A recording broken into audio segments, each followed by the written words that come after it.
get to tonight's special guests. You guys may be familiar with the Demons in Seattle house case that was featured on season 10 of Ghost Adventures. And their seasons are so split up, I don't know if it's technically considered the current season or the last season. But it was interesting in the fact that Zach and his crew, by the time they were done, pretty much said that they didn't think there was anything to the claims of the people that lived there. And pretty much also went so far as to imply that the things were hoaxed and faked. My guests tonight have a slightly different opinion on that based upon their experiences in the house. So without further ado, I'd like to introduce my guests. Our first guest is a friend of the program. She was on with us a few weeks back, Miss Carissa Fleck. Also, I have Nikki Paranormal and Keith Linder with us tonight. Guys, thank you very much for joining us tonight and sharing your story about this pretty interesting case. Thank you for having us on. Thank you. Yep, thank you. And for those of you that follow the show pretty regularly, you're pretty familiar with Carissa's background. But Nikki and Keith, I wonder if you could take a few minutes each and just kind of give us what your background is, what got you into the paranormal, and, do you guys currently obviously you do investigations, do you belong to teams, or what is your current paranormal workload like? I'll let Nikki go first. Okay. I'm Nikki Paranormal. I actually live in Maryland. I am not a part of a team. I'm a free agent. So that way I can work with whoever I want, and it's not a problem, which is pretty awesome.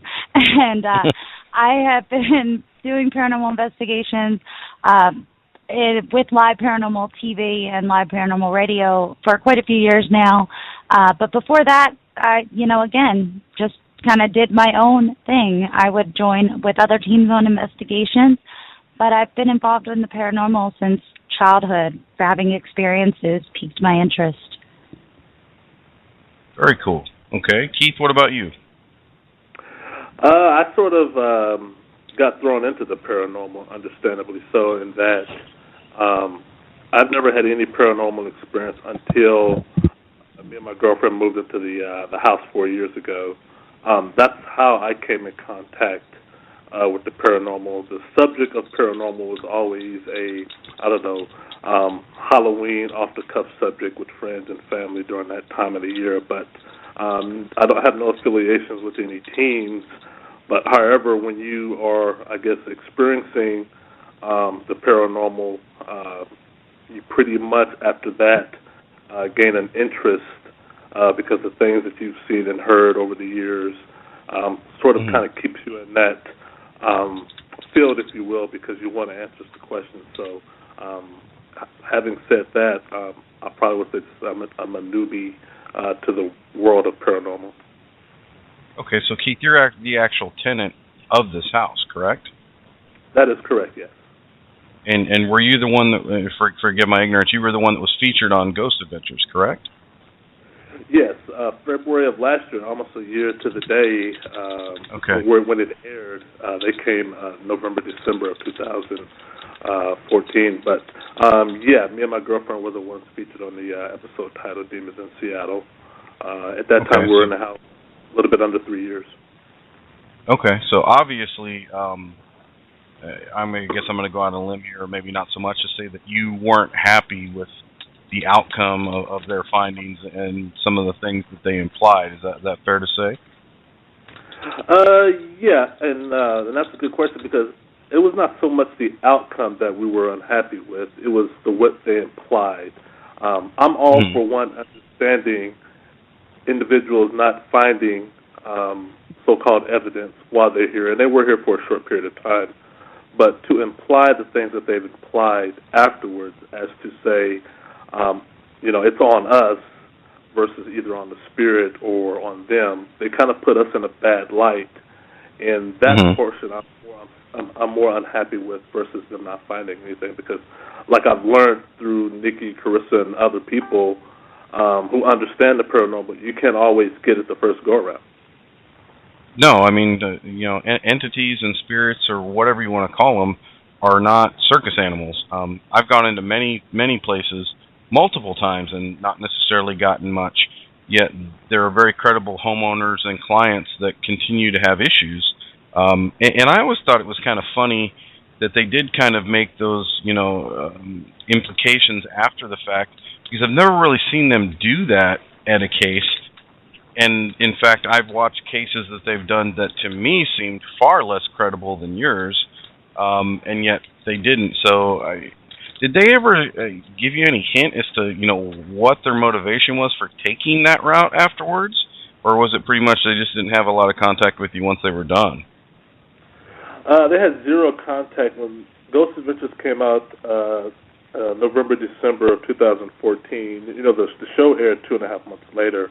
There was zero communication between that 2.5 months. Of course, I had inquired because, obviously being the house occupants, we want to know what you found while we lent our house. We did lend our house to them for 3 days for the reenactments, but for the lockdown for about 11 hours or whatever. But no, there was no communication as to, hey, we're still, digesting stuff. We'll get back to you. When America saw, or the world for that matter, saw the episode on Ghost Adventures, that's the same time we saw it, with no forewarning, no hint. They did call. No advance copy for you to look at. Yeah, right. They did invite us for aftershocks. We got the notification about I would probably say about 5 days before the show aired, and actually we got the invitation for aftershocks after the show aired, which is kind of weird because we were very upset, as well as our friends and family, after seeing the episode, and they wanted us to do the aftershocks. My girlfriend, understandably, and I turned that down because, like I said, others that came to us and said, who had seen paranormal events in our house, were kind of dumbfounded the way we were portrayed. And it's just not me going out on a limb saying, crying foul just because they didn't find anything. People have come to me privately who have no bias whatsoever to say, hey, this is kind of weird episode. I've been watching Ghost Adventures for a number of years. This is just kind of weird to me. I don't know where they were going with this, but it didn't look like they were ever on your team, is what someone told me. Almost like from the beginning they were trying to disprove your claims, which is kind of anti their normal take on things, where they usually jump headfirst into trying to support the claims versus necessarily trying to debunk them. That's very interesting that they would have, I guess, the gall, to ask you to come on another show after making the implications that they did after the first airing. I find that rather interesting, to be honest with you. I don't think I would necessarily be any different of a mindset than you were if they were to do that to me and then say, oh, by the way, we'd like to have you on our other show. No. There's other routes I can tell my story, especially when you guys were so out of character for how they normally act. Yeah, it was very weird. I think, it's two angles they wanted to go with the show. Was if they had found evidence, then they would have spun the show in a way of, we're here to save the day, we're here to rescue these people.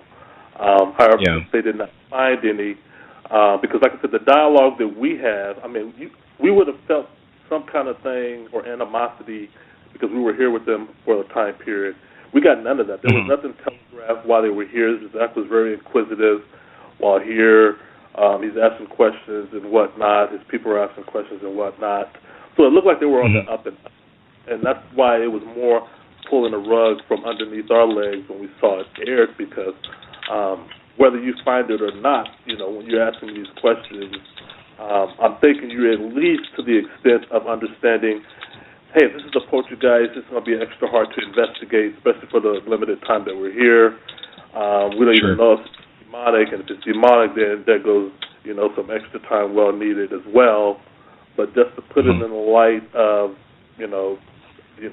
I could see if there was an element, and the show did not reveal any element of anything being hoaxed or staged.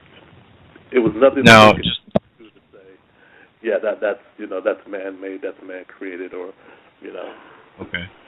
Just a quick kind of follow-up question, because I've heard rumors that some shows that supposedly tape in one night actually tape over several nights. So they were actually only in your home for, you said, approximately 11 hours over one night, correct?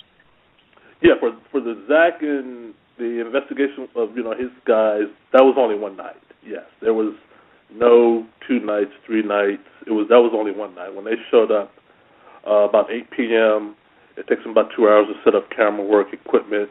I went to my garage, is where they had their command center, if you will. And then about 11 p.m., they're ready to go. Green means go. And about 11:30, 12 midnight, me and Tina are out the house, and the house is there till 7 a.m., 8 a.m. I came back to the house about 7 a.m. the next morning before I went to work, because I thought they would still be here and maybe have some kind of feedback for me. But when I got here at 7 a.m., house was clean as a whistle. These guys were gone. Wow, that's interesting. Okay, so Carissa, what is it that drew you to this case, and how did you become involved with Keith's paranormal issues? Well, actually, what had happened was Nikki and another girl who wishes to remain anonymous that were on the case for some time remote viewing the cameras, and through my work with the Horsefly Chronicles and my living in the house and documenting it, they decided to reach out to me and kind of just get me involved. It started off as me just watching the cameras alongside them when I could, because I didn't have a lot of free time that summer, unfortunately. But the things that I was seeing on the camera were just so strange and unheard of, and I'd never witnessed them before, and the noises I was hearing. And I just knew from that point that everyone that knows me knows that, I had to go and live in that house and document it and find out where those strange noises were coming from, because you don't know for sure until you're actually physically at the location. Sure. Okay. So, well, let's ask this question. Let's ask this question just to get it off the table, and then we can move on to way more interesting things. Nikki and Carissa, at any time, whether through remote viewing or the time that you spent in the house, do you feel that Keith and or anyone else faked any of the claims or any of the things that you experienced while you were there? Not at all. No, it's impossible to fake what I saw and what I experienced. It's not even possible or in the realm of possibilities. Okay, fair enough. That's all we need to say about that. Let's get into the meat and potatoes and the interesting stuff that you did experience while you were there. Sure. Nikki, why don't we start with you, I guess, because you were involved first, correct? Yeah, I was. Actually, I was asked to join on by the person who would like to remain anonymous, and that was probably before we actually kind of got the ball rolling. I was asked to take part, and I have to say we came a long way with Keith. At first, he didn't want to talk while he was in the house, so we were kind of just discussing things, and then we kind of built up a level of him becoming a little bit more comfortable, I guess, not only with us, but the idea of having us watch cameras, and it's something that we had never done before, remotely watching a location. I mean, so we were kind of, part of this whole paranormal investigation field is trying out new different techniques, different things. And given that we were East Coast, and actually there was times when that other individual that wants to remain anonymous was actually out of the country, that very far away, Washington versus East Coast and another country. We're talking about a decent distance here. So reviewing it, became actually very interesting. The things we were hearing, the things we saw. Now, granted, when you're reviewing something remotely, you don't know what the outside circumstances are. So I mean, it came down to a science where I'm hearing, certain things, and I recognized when Keith's trash day was. When the landscapers came. I mean, I really felt like, kind of a creeper.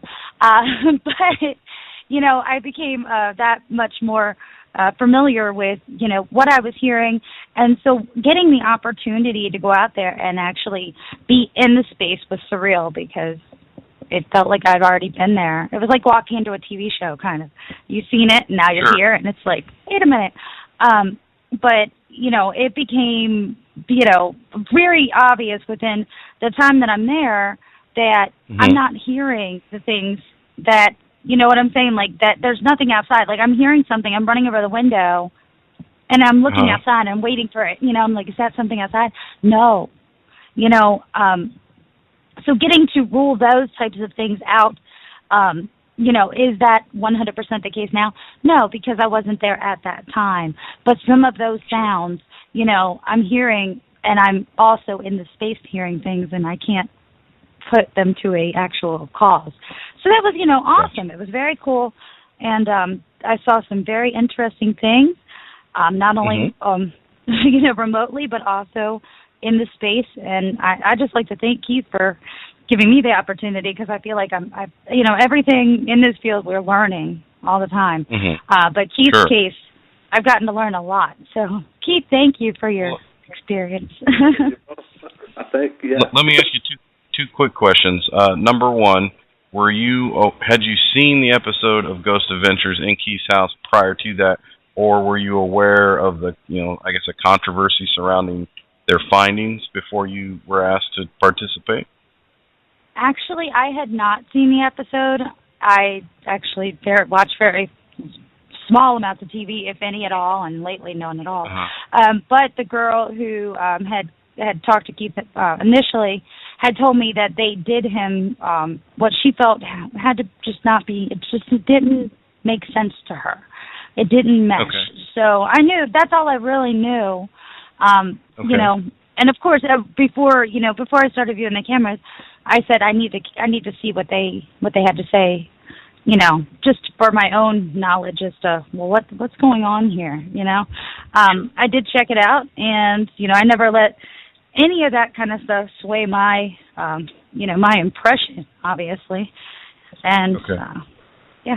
And when you say you remote viewed, just so we can clear it up for my listeners, sometimes that term is used by people with psychic abilities. Yeah. So were you actually just watching a camera, or do you have psychic abilities and remote viewing that? No. I had cameras, multiple cameras, along with audio.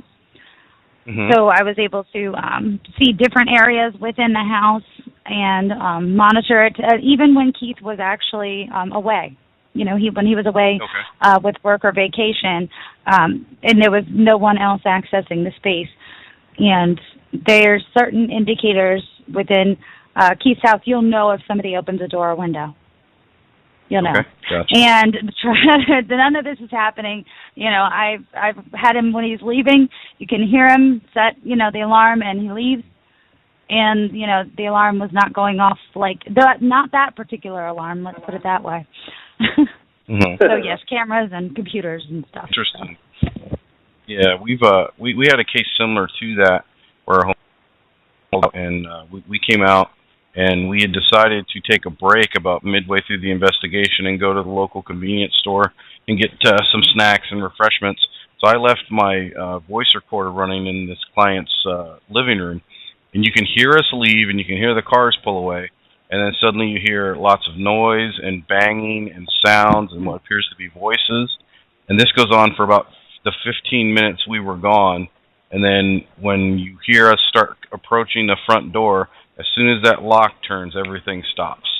And so I definitely think in a lot of cases these things know or can sense when maybe people aren't necessarily around. But it's interesting that you said that, like you would hear noises and things, especially when Keith and his partner weren't there. Carissa, were you aware of the Ghost Adventures show, episode before the hand and the controversy, or were you kind of like Nikki, kind of just going in just as a, hey, someone needs your help? I was actually aware of it, which is surprising because, like Nikki, I really don't watch too much TV, but I did see that episode, and, I knew about the controversy of this episode, and it didn't really affect me. Everyone that knows me, again, knows that I don't care what people think about a case, and I felt that it was worth re-looking at and seeing what is really going on. Without talking about anyone negatively, because that's not my style at all, I just don't think it's humanly possible to assume a case is a hoax just based on one investigation. Sure. I believe in the theory of familiarity, and that's a theory that I work on myself, that, the more familiar spirits become with you, it's more of a connection and friendship, the more likely they are to talk to you and respond to you and give you evidence. Because like you brought up earlier, the paranormal world, the spirit world is not a circus act. They don't perform on cue. No. And that's kind of what I no. base my work on. So I definitely knew of the controversy, and I definitely didn't care. I felt that the case was worth a second look. And let's just state for the official record that the purpose of tonight's show and my purpose is not to, bang on Zach and the crew. What they experienced or didn't experience, I'm not saying that they're making anything up. I thought that it was a little excessive for them to make the implications that they did after the fact. But I'm not here to say that they were wrong. It's just I want to give you guys the opportunity to tell my listeners maybe a different perspective on what you guys experienced while you were in there. So how long did you guys actually spend living in Keith's house? And Nikki spent a week with me, alongside me. Okay. Was it the first week or? She came towards the last week, and then I wrapped it up with 2 days there by myself, kind of just ending the case. Okay. And so she was there Keith about the last week. Was Keith and his family in the house while you stayed there? Yes. I like to live with my clients, as weird as that sounds. I just blend in. I blend in with my clients, and the first few days that I'm at a house, I'm really not doing anything other than observing and trying to get the spirits there to be familiar with me. Of course, as soon as I walked into the house, a previous team was already there, the way that Keith set it up. And it was 2 gentlemen from the UK. And I came in. As soon as I came in, about 20 minutes, I had paranormal activity happening around me. However, it did take a couple of days for me to actually catch stuff on tape. Okay. Now, Keith, what was it? What was appealing to you about having investigators living basically in your house full time for a couple of weeks or a week at a time? Yeah, I like that formula because even when I thought Ghost Adventure was coming, and I was very familiar and unfamiliar with the show and how they did their investigations, but I was hoping even when Ghost Adventures came that they would spend way more than the time that they spent in the house for that very reason that Carissa mentioned, which is familiarity. The activity, when I say the activity in my home, I rate it on a scale of level 1 through 5. What got Ghost Adventures' attention was the level 5 activity. When the Ghost Adventures arrived at my house, we were experiencing level 1 activity. And when they came in the short period of time that they were here, that level 1 is touch and go. However, when Nikki and Carissa approached me, and Carissa mentioned to me about her previous cases and how she lives in homes and whatnot, I had no shadow of a doubt that they would get evidence by living here and by visiting based on that fact because she stayed 3 weeks, Nikki stayed a week, and it was just phenomenal happening around both ladies relatively a short period of time of being here. I can't pinpoint it exactly as to what was different about them and what was different about Ghost Adventures, except to say that they were here longer. However, as well, their, techniques as far as, unearthing phenomena, if you will, might be a little bit more subtle. And when I say subtle, I mean never did they utter, come out wherever you are, or stuff like that, or talking to my voice box or anything, or talking to my voice recorder. Nikki and Carissa would sit their equipment down and walk away and go do something else. We would leave the house, they would leave equipment running. By living in this house 4 years, I can almost tell you what the entities in my house will respond to. They don't respond to cues or finger snaps, but they're very inquisitive, they're very curious, and they love technology. I mean, the reason why Nikki and them were able to observe the phenomena from my remote cameras for about 5 months is because the entities love the camera. They love the technology, and they can kind of sense when new individuals are investigating them. So they sort of come out of hiding, if you will, and that's what kind of kept their attention for the whole summer and fall of last year. And then finally the icing on the cake was, okay, we have enough now to where we want to actually go to your house and start documenting the real stuff, because there's always going to be doubts if we're documenting from afar. But let us come in there and that's what they did.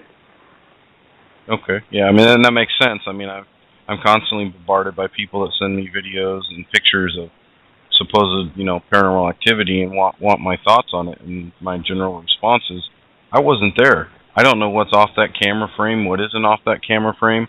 It could be hoaxed, it could not be hoaxed. I got to see the environment.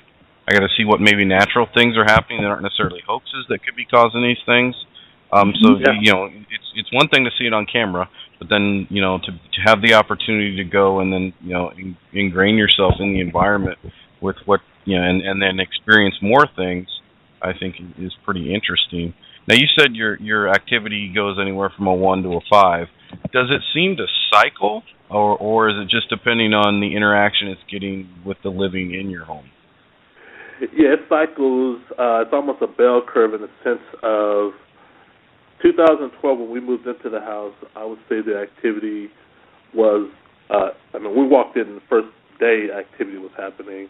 That was about a level 3, and then it pretty much maintained a level 4 all of 2012, or the remainder. We moved in May. And then it tapered off in 2013 back to level 1, and then probably early 2014, it went from level 1 from the previous year to a level 5. And all of 2014 was a level 5. And that's where I became super proactive in exhausting all means for local help, local resources. And that's what got the attention of Ghost Adventures, was the level 5 activity. But I know, being going on year 3, that if you come in toward the lower end of a bell curve, then that level 1 is going to be a lull period, the eye before the storm. And I think that's what they fell into. But at the same time, I'm thinking a seasoned investigator would know that. I just think they would, versus leaping to the H word, which is hoax word. Okay. And so, did any of the previous tenants give you a clue as to what you were moving into? Or they said, it was just like a normal, transaction of people moving out, people moving in, and then suddenly, day one, you suddenly had this, paranormal activity going on in your home? Yeah, it took us about a year, almost 2 years, to finally get in contact with the previous tenants. And I found them just by some of their mail still coming to the house, and I was able to Google names and find the family that lived in the house 6 years before me, actually. And I spoke to her on Facebook through email. I just kindly asked her, hey, I'm the current tenant of the house that you lived in 6 years ago. My name is Keith. While you were living here, did you experience anything weird or unusual? I didn't tell her what. And her reply back to me was, yeah, that house was a living hell for us from the time that we were there. And she started going down a list of the things that she and her husband and children had experienced. And that's when I knew that's when I knew I was on the right path, because, like I said, when you see and experience things yourself, you know it's real, but you always have that question mark: is it me? Is it us? Did we bring this in with us? Did we open up a portal by accident? We never played with any Ouija board, but what's the why factor? But when she mentioned similar activity, and she was here 6 years ago, that was sort of that's also a verification of, okay, it's not just us, it's the house. And it's just not the people living in it. It might be something as far as the land, the region, or something familiar. But yeah, her, and then actually another family came out of, after seeing the episode there on Ghost Adventures, they recognized the house and contacted me through Twitter and said, yeah, we lived in that house also in 2008, and we had similar problems as well. And a neighbor up the street also came out after seeing the show episode on Ghost Adventures, saying, yeah, there's been problems with the house. We've seen families come and go, move into that house and move out, and the people that we've talked to that lived there before you, they've always explained the problems.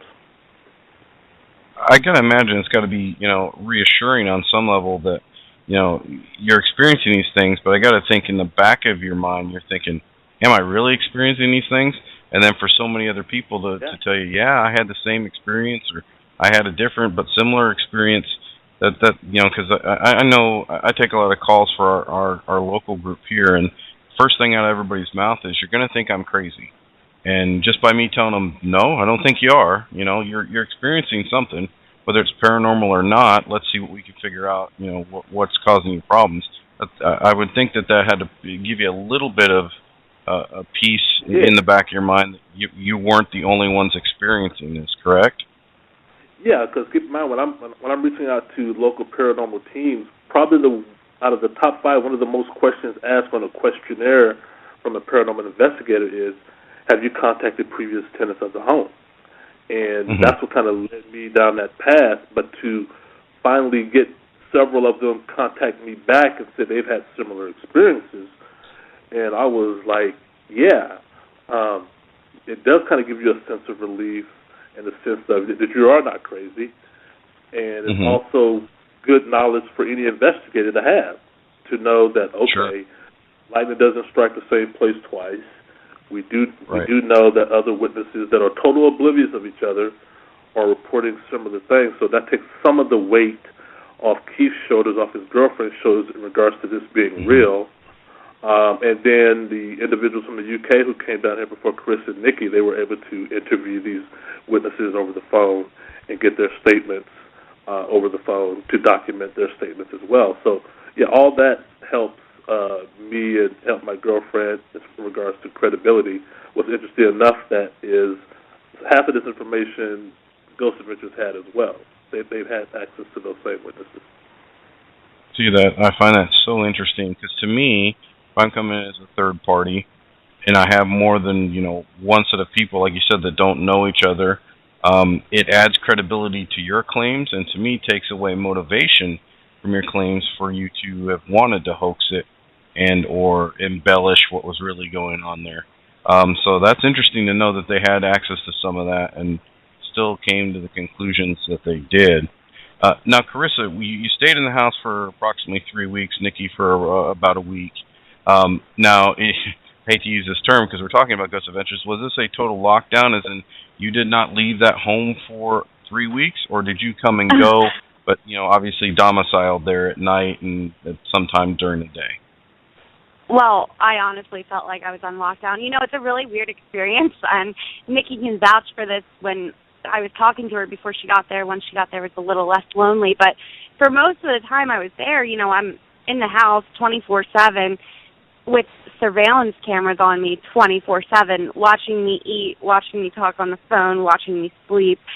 And for me, I am a private person. I'm an introvert, which does surprise a lot of people, but it was very hard to get used to that. And then on top of that, you add all of the paranormal activity that is going on in the home. I did go out every now and then. I got out of the house, thankfully, because if not, I don't know. I felt like I was on the show Big Brother. And that's honest. Like, the people watching me would talk to me through the cameras. And it was just a surreal experience. You feel like it's pretty crazy. So I did get out of the house a little bit, and then once Nikki came, what we actually planned to do was rig the house and set up tripwires, a shadow baby doll, which is a device that goes off when a shadow passes in front of it, and other devices among the house with cameras on them, and leave and see what happens. Yeah. Now, Nikki, can you echo some of her statements? Is that how it felt for you? Like you're on an episode of Big Brother and constantly being watched and things of that nature? Yeah, that was weird. I felt, I don't know, it's just a weird feeling. You could think about like, oh wow, what if it was like Truman Show, like the movie, like everything you do. But, in addition to that, when we got to the house, the neighborhood, I just stood outside, I'm like, just has a weird, and I know this sounds very strange, but it has a weird vibe to it. I don't know. Yes.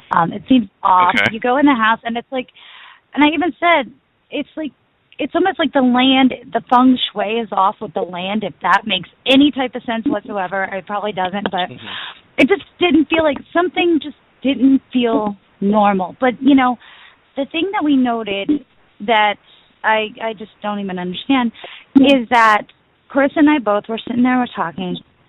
We did not see any wildlife. While we were sitting, we would sit out on the front porch, kind of taking the sounds, see if there was some of the sounds we heard, backyard, things of that sort. Not one bird. What is up with that? When we did leave the house, right? When we left the house, one and only there time are I've birds in experienced Seattle. that. Right. The one and only time I experienced that was I was living in Little Rock, Arkansas, and there was a tornado getting ready to come through our area. And it was that 15 minutes before the tornado was supposed to hit where everything went deadly silent.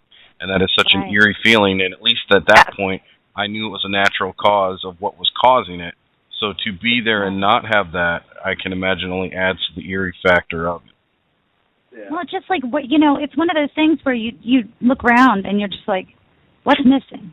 And you're like, then you think about it and you're, hey, I've not seen one, now the domesticated animals, sure, yes. Mm-hmm. People were walking a dog, a little tiny dog, and I saw a cat that actually was very well behaved, just sitting on its porch further down in the neighborhood.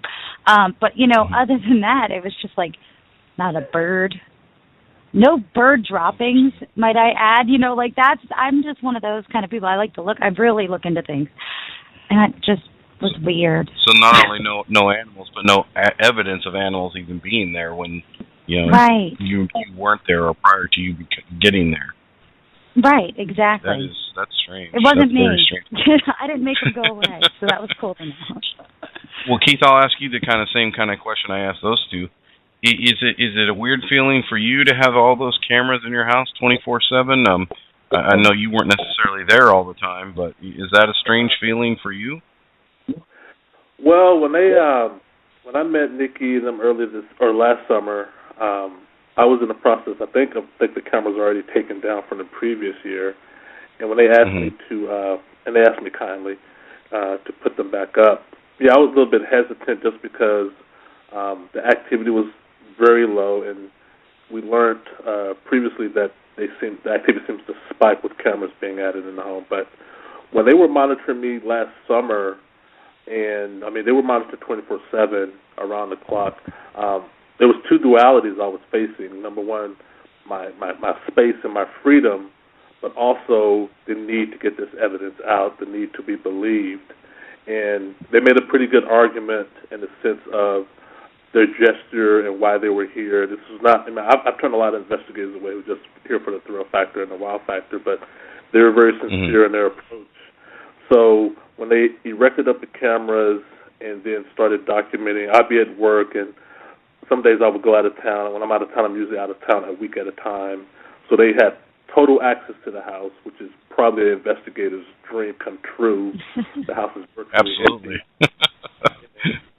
Yeah, so they're watching the house for a week, a whole weekend, a week and a half, and then I'm elsewhere, half a country away. Something goes bump or thud, Keith's over here. So that was good.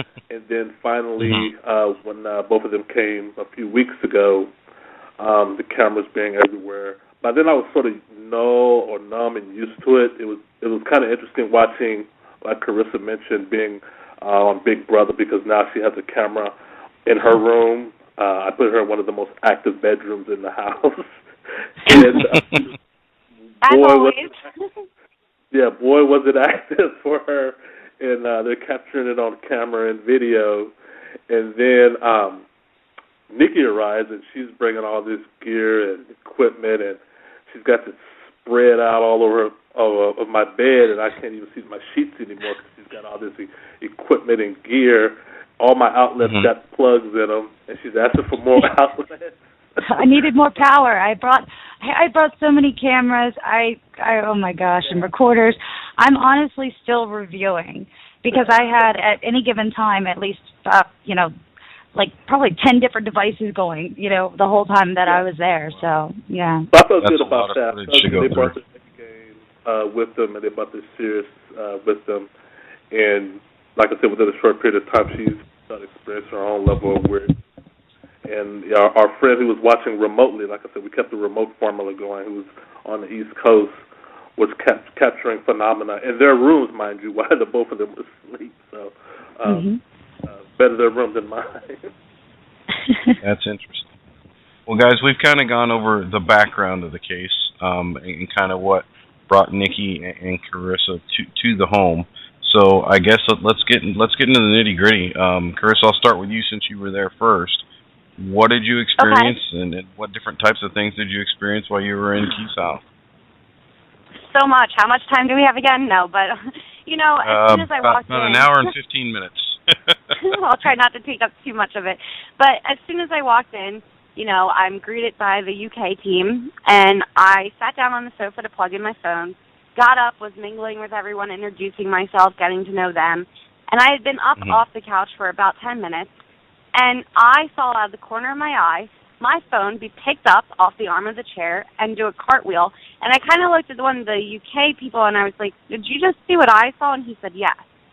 And that was the start of it. After that, that night, I was in bed, and I felt something in bed with me, kind of pressing down on my hips. I was actually on the phone with Nikki. She was asking me how everything was going and how the house was, and I felt this pressure pushed down on me like I've never experienced before.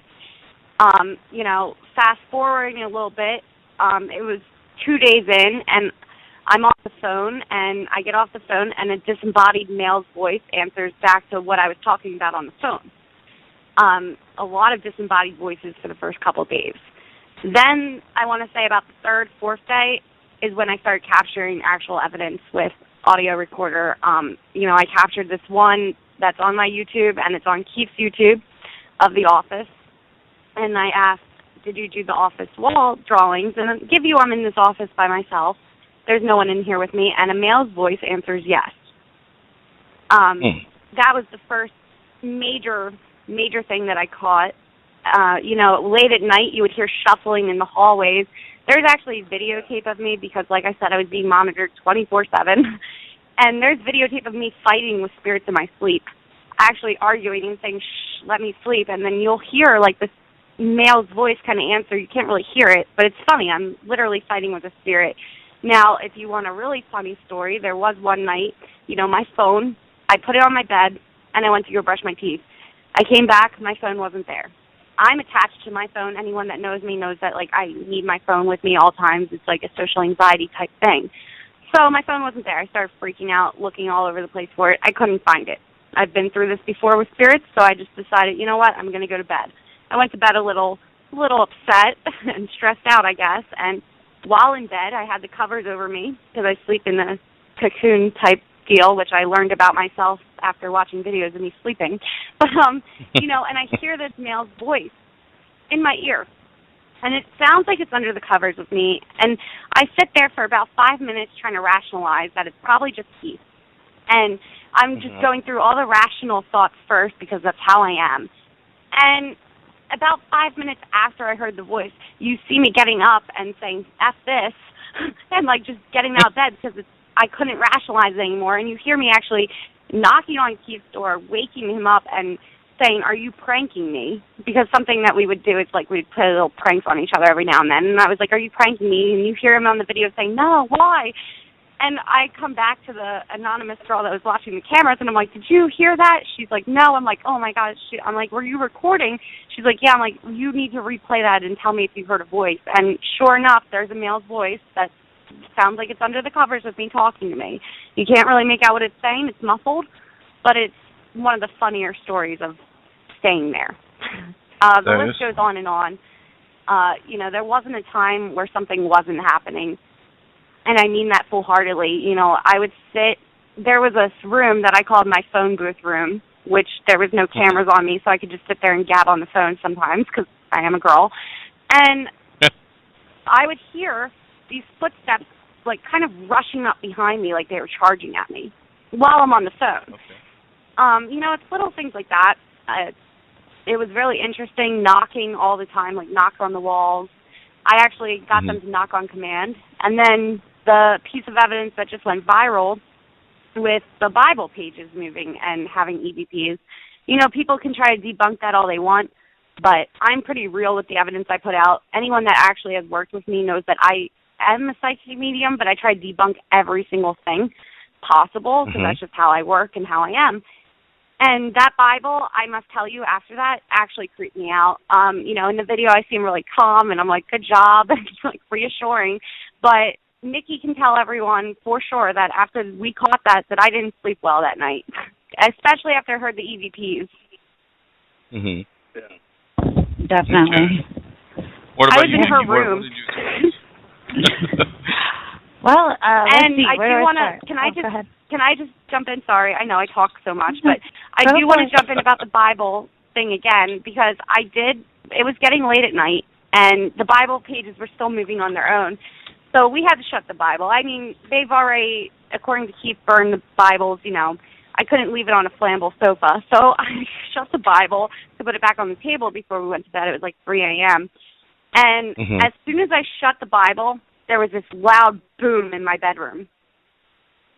Yeah, it was. It was weird. Yeah, and after that Very I had sleep paralysis attacks. So I think I offended something by shutting the Bible. Well, Nikki, what did you experience and were you able to capture during your week in the house? Well, one of the things that I noted the first night, I had, set some things up, and I was up in my room, and I was trying to talk to a few of my friends, and I always use my headset, just because I'm a weirdo, I guess. I don't know. I just don't like to hold my phone in my hand and walk around. So, or even lay around. So I've got the headset on, and I'm talking to some friends saying, hey, yeah, I got here, okay, and, all that stuff. And I've never had where it was literally like a constant static in my headset. I'm like, what is going on? This is a wired headset, and I've never had that happen. I'm still using the same headset. Doesn't happen outside of his house. And I was like, why can't I make it better? So the next morning when I had gone outside on the front porch, pop in my headset, answer my phone, and I still have the static. I'm like, what is going on? I've never had that happen, with my Beats audio headphones and my iPhone. I don't get it. It's had the same thing with my computer. And it kind of got annoying because I was bothered by the fact that it was doing it. But one of the things was, I had recorders everywhere, cameras everywhere.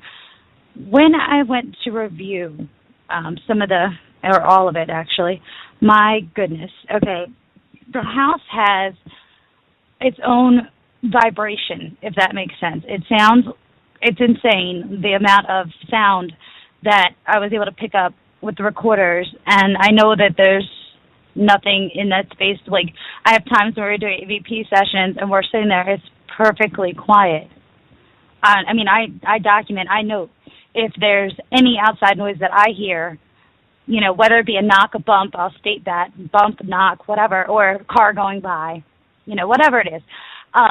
It just constantly, it was just very loud at times. It increases to an almost deafening tone when you're doing your review. But also the house seems to, and this is even weirder, I know, but it sounds like the house has a heartbeat. And really? Yes, and it's so weird. Hear it all the time. And yeah, it's weird. And, the vibration of items like sitting on the bed, have your feet planted on the floor, all of a sudden, you start feeling just the mattress, okay, vibrating or pulsating like a pulse, and it's, how do you document that in order for anyone to understand what that feels like, what that's like? That's hard, I can't do that, I don't have a tool that'll allow me to convey that to someone. I know when we were there, Keith, I think it was the first night, Keith goes, my bed's doing it. Come in, put your hand on the bed, and you could feel what felt like a pulsating, like a heartbeat. It was just strange. It's strange. And there was nothing else causing it. Nothing. There was nothing running. There was nothing, I don't know. Miles, nothing, yeah. Yeah. I was going to say, is there anything in the neighborhood that naturally could be causing that? Any type of geographical thing or power station or anything near the home? No, the pulsating, generally when I'm here, I'm not here long now, but I have to sometimes play musical beds because some nights it just gets unnerving. The pulsating of the bed coincides with the poking and the prodding. I was trying to take a nap that night that they were here, and at the foot of the bed, it's always the foot of the bed. And you know how you lay in a bed, no matter what type of bed it is, and somebody comes to sit on the edge of it, the mattress, that pressure you feel goes down in one area and goes up the other. That's what you feel. Or now you're sleeping, and in the dead center of the mattress and the depth of it, you're feeling like a like you said, a pulsating heartbeat, that's usually an indication for me to go find another bed, or they're going to do a lot of poking and prodding that night. Yeah. So you very experience interesting. Some of these things that they've talked about. You experience, pretty much the same thing prior to them being there. Is that fair to say? Yeah, it was a relief for me because keep in mind what they're reporting to me, I already know or knew. Okay. And this is going to sound funny, Carissa, in the sense of you were sort of kind of, don't get my guinea pig, if you will, because keep in mind when I'm here for 4 years, I call her the Gray Lady. And the Gray Lady, and we got a picture of her, by the way, that they captured last summer, she paces the hallway. I have an L-shaped hallway, and when she paces the hallway, be it daytime or nighttime, I've seen her 4 times, the apparition, that's why I call her the Gray Lady. She comes out of, or I think, because normally when I see her, I'm in my office, she's coming from the direction of Carissa's room. Well, when I had a theory when Nikki and Carissa came, all my bedrooms are now going to be occupied, and that means that's going to put the Gray Lady, as I call her, in a sort of a bind in the sense of where is she going to reside or where she's going to stay. So, Nikki, Carissa, if you remember, the first few nights you got here, we both slept with our doors closed. We both heard pacing in the middle of the night. That's what she does when there's a lot, how can I say, house guests in the house. Or when everybody, or me and my girlfriend, or both of us are upstairs, she's going from room to room. It's almost like she's guarding or protecting or seems lost. You were in her room for the time that you were here. We both heard that pacing, and none of us got up because we first thought it was each other. But when we got up in the morning, we talked about it. I knew that was going to even increase once Nikki took the last available room. And when Nikki took the last available room, that's when more pacing began, more phenomena in Nikki's room. Like I said, she'll tell you about the incident on the bed with her equipment, as well as some of the things you guys were experiencing while I'm at work during the day, in addition to the number of EVPs you guys caught. But I knew the Gray Lady, she rarely comes to the first. It's a 2-story home. She comes downstairs rarely. Rarely.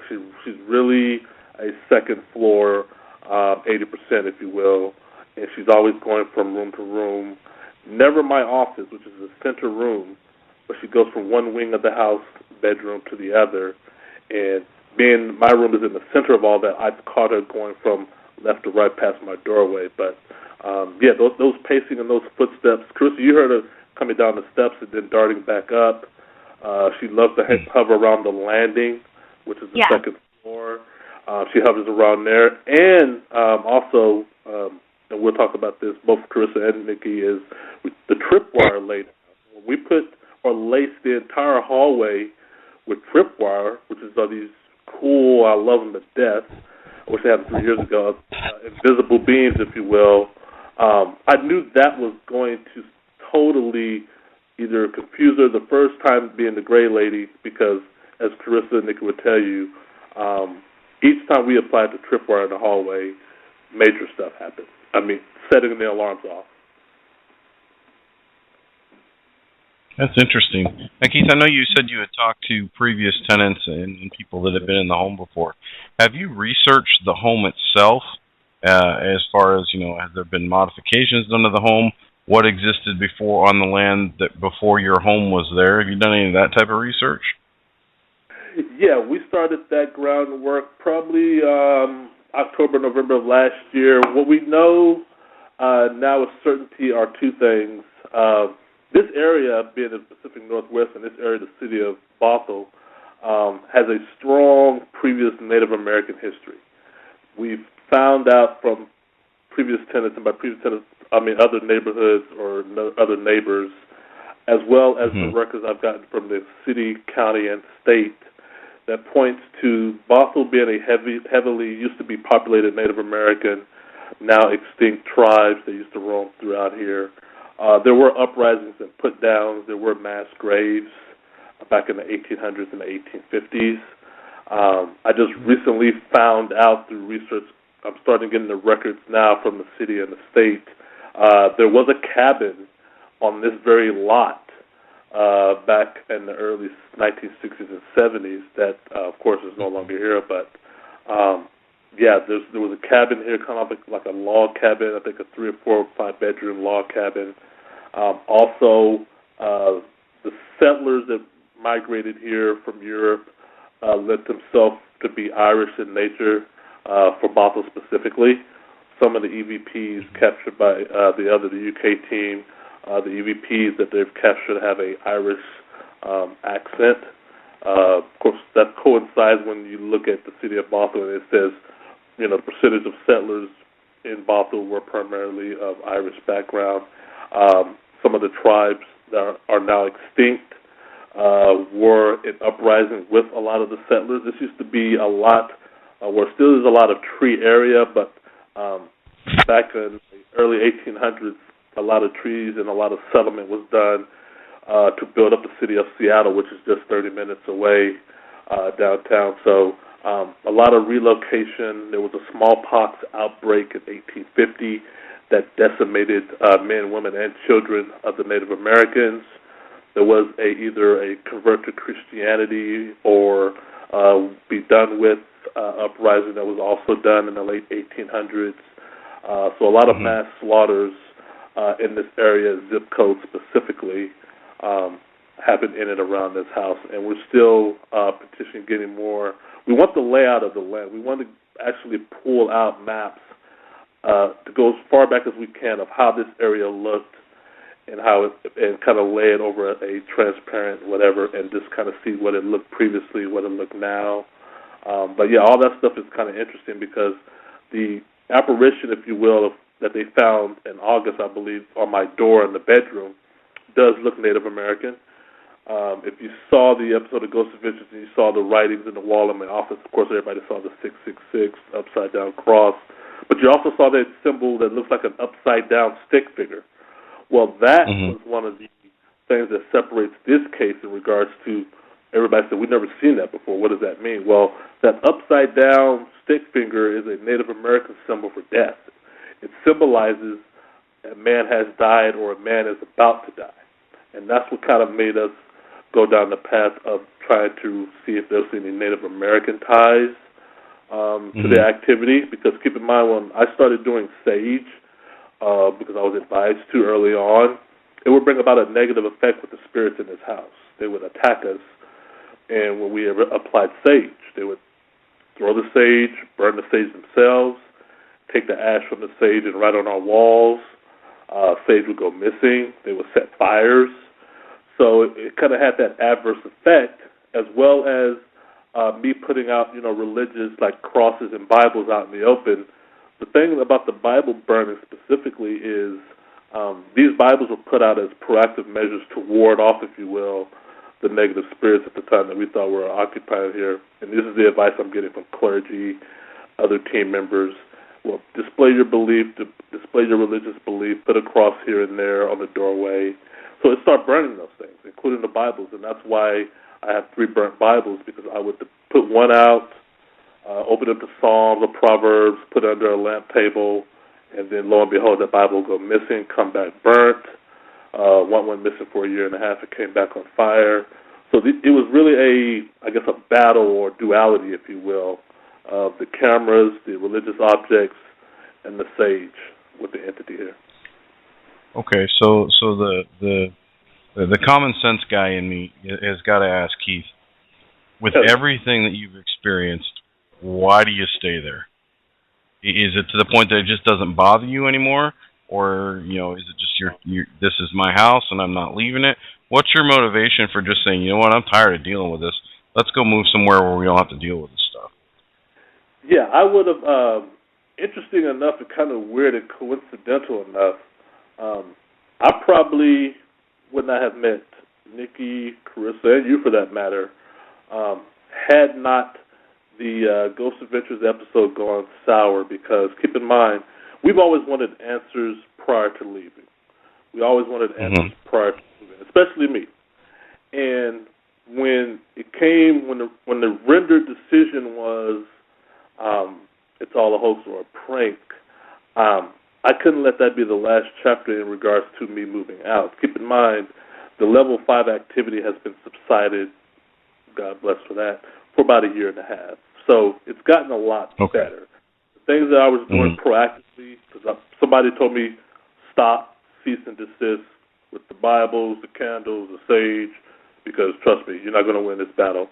And the things start dialing it back. So during that dial back, it allowed us to come up for air. And then, like I said, Nikki and them found me. I was done proactively seeking investigators, and I probably would have been gone.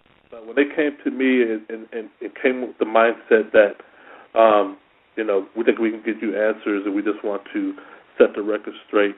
Because now that I have these answers and set the record straight, you're right. There's nothing keeping me here, but I just couldn't go out being defined, because that's how it would have forever been written.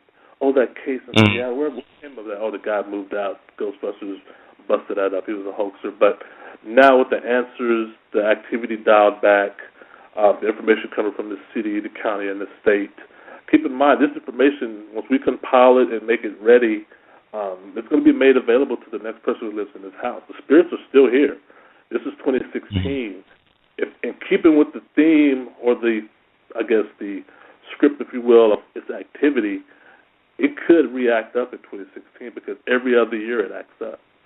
I won't be here when it does, but, a family, this is a big house, 5 bedrooms, 2-story. It's in a neighborhood of other families. There's going to be a family that comes in this house after me. They're going to have to know, offset, that there are some spirits here. Here's some things you don't want to do, just FYI, and here's who you want to call should you do encounter, because you're going to encounter an activity. We encountered activity on day 1. When we got the keys, the owner of the house left. Within 5 minutes, we heard a kid cough coming from upstairs. We didn't think nothing of it at the time, but that, in a sense, was an EVP. We heard a kid cough, and they've told them, and she's caught EVPs of kids' voices and whatnot. Carissa has and Nikki has. So, yeah. So, look, I guess one follow-up question to that would be, you said you've had these breaks where you guys are kind of able to catch your breath and do some research and find out maybe some things you should do or not be doing to not, provoke's the right word, but elicit a response from them. If your activity were to suddenly go to a level 5 and stay there, would that change your mind about how soon you would or would not leave the premises? Or is it just kind of like you said, with all the information that you've gotten now, and without wanting to pull out so everybody goes, see, he's the hoaxer. This is complete BS from the beginning. Or does that not even, would that not even enter into your thought process? No, because every time the activity has come back and spiked, it's come back 10 times worse. If it goes to a level 5, I'm out of here on the day that level 5 comes back. That's how it is, because I've lived it. Okay. Yeah, a level 5, and if it's going to, break its record or do whatever it did times 10 the next time, I told Carissa, Nick, I don't want to be here for that. Well, Carissa and Nikki, using Key's scale of 1 to 5, just kind of ballpark for the entire totality of the time that you were there, what would you say is the average level of activity that you dealt with while you were in his home? Nikki, I'll let you answer that first. Geez, that's a hard one. Things happening, there was lots of bumps, there was lots of taps, the vibration, all the things. Let's put it this way. I didn't feel scared for my life whatsoever. It was noted that there was stuff going on that was caused by a source that I could not debunk. I can't sit here and blame it on this. I can't blame it on that. While we were there, actually in the house, it was definitely on a lower scale of activity. I don't know what number to give it.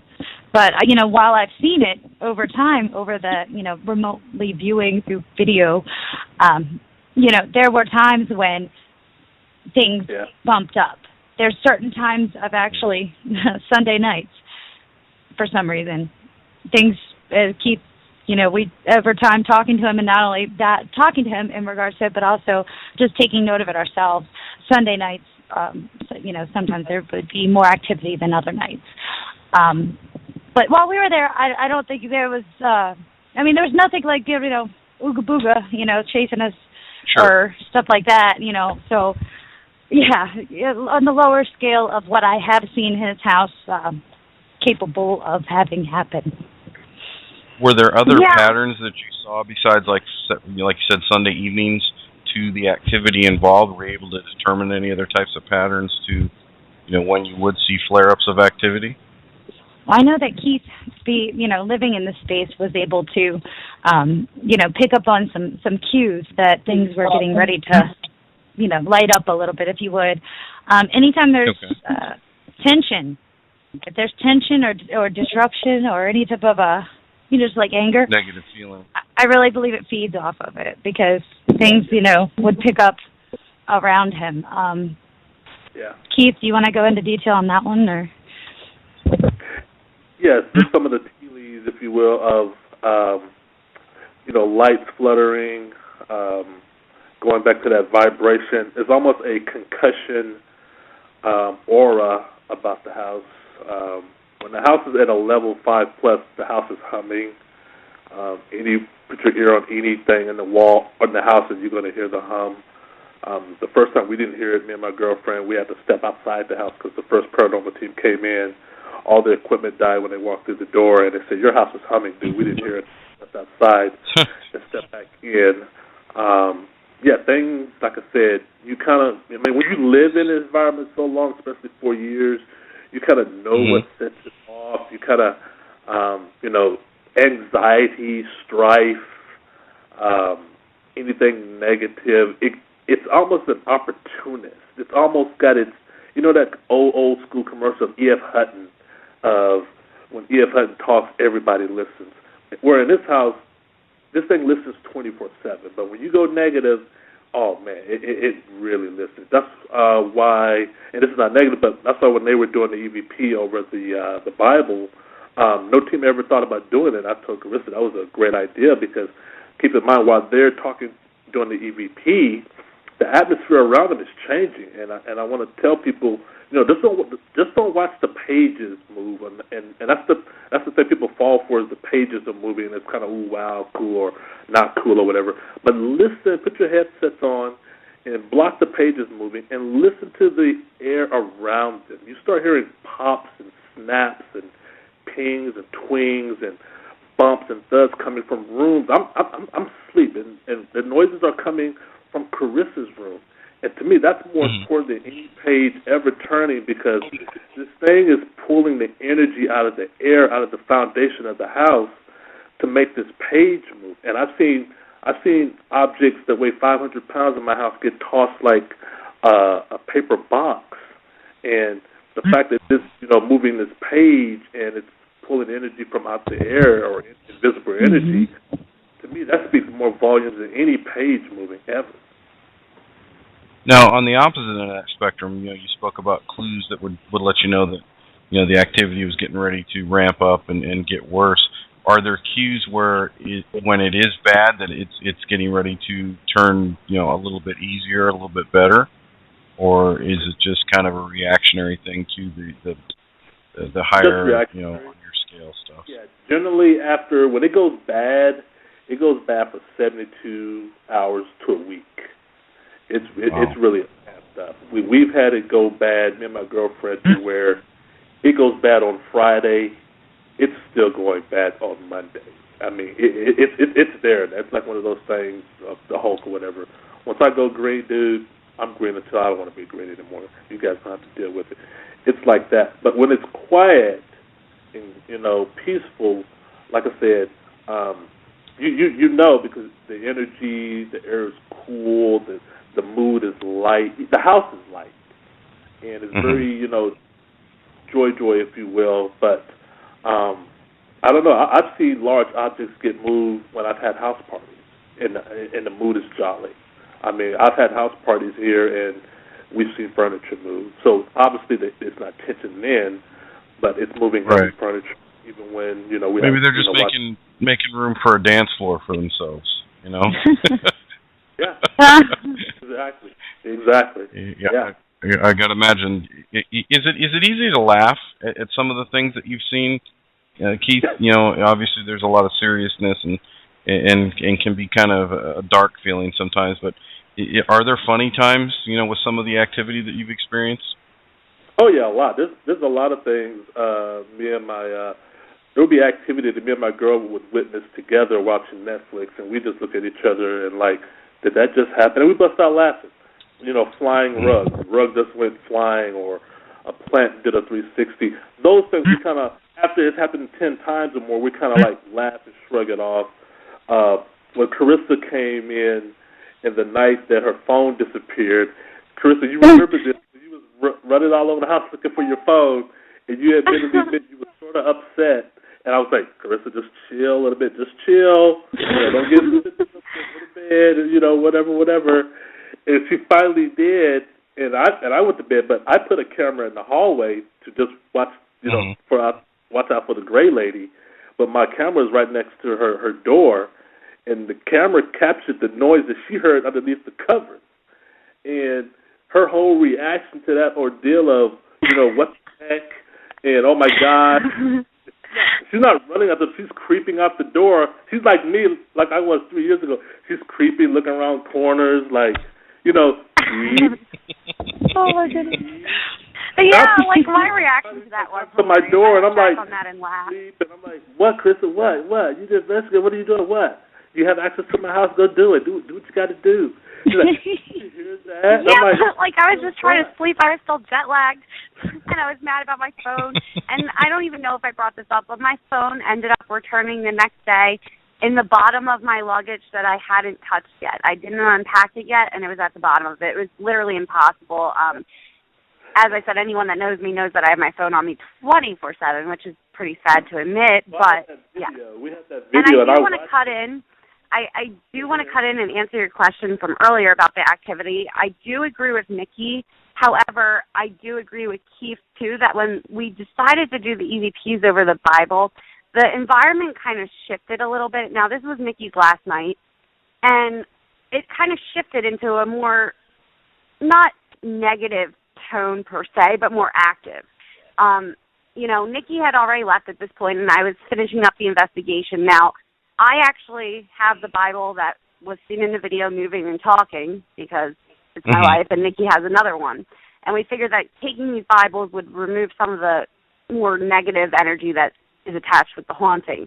Now, I put it in my suitcase, and I didn't bind it yet because I wasn't even thinking clearly, and I just wanted to take a nap. Day before I was leaving or the day I was leaving. And I decided to put it in my suitcase in my room and just fall asleep. Now, I had thought that I woke up, but I was still asleep, and I heard this man's laughter next to me, and I couldn't move. I also felt like someone was stroking my back, and I was frozen sleep paralysis. Now, I tried to get up out of bed because when you're having a bad nightmare or whatever it is, you can usually get up and, leave your bed, and that's it. However, for whatever reason, I was so drained that I fell back asleep. Now, after that, I don't know how much time had passed, but I woke up again. Now, this time I was awake. My eyes were open, and I was visual. I still couldn't move. I was frozen. However, I started feeling this squeeze come from behind me, and it was almost like someone was giving me a bear hug from behind me so hard that my body just felt horrible. My back hurt for a couple of days after that, actually, but it was so hard. And I remember just saying the Lord's Prayer, and it suddenly, kind of relieved itself enough for me to become unfrozen and be able to move out of bed. And I remember calling Nikki and the other girl freaking out, and that's when I binded the Bible. And thankfully, I haven't had any experiences with that since, but that was definitely interesting. And that was definitely the most extreme thing that had happened, was the things involving the Bible, for me anyway. Okay. Well, here's a question for you and Nikki. With so many things going on during your time there, does it become hard for you to hear and experience things with a skeptical mindset of just saying, "Oh, that's just the house"? Does that Oh, line no, I'm get blurred skeptical. when there is so much I'm activity? skeptical too. Or, okay. No. No, I try to debunk everything, and so does Nikki. Okay. That's why we work really well together. Most definitely. Okay. A So lot you, of times I'll you actually went in, probably... no matter what you people experience, think you I were have a trying to plethora. find a logical explanation. Yeah, right? I probably toss out more than I should, Yeah. even, to be honest with you, for the Same. simple fact that I am incredibly skeptical. You know, I have to literally sit and go, every single scenario. You know, why? What could have caused that? What can cause this? You know, and I'm not too proud to sit and ask somebody else, hey, can you take a listen to this? Can you take a look at this? You know, to get their input as well, because I think that's one of the things that this community lacks is the ability to, you know, get an opinion from somebody. And definitely the ones that you do get are usually not very kind. Working together would be a whole lot better. Absolutely. What about you, Keith? Living there and having so much activity, especially when it ramps up on your scale, is it tough to, when you do hear a pop or something, to go, oh, that's just the house settling, you know, a house being a house? Yeah, early on, you know, I was able to now be able to distinguish what's house noise and what's not house noise. But like them, I'm very skeptical. Keep in mind, this didn't come to the world's light until 2014, but we were dealing with this since 2012. We only didn't go public with it until we ran out of means of resources to help us. So we were always skeptical probably the entire summer of 2012 until the first object levitated and went flying.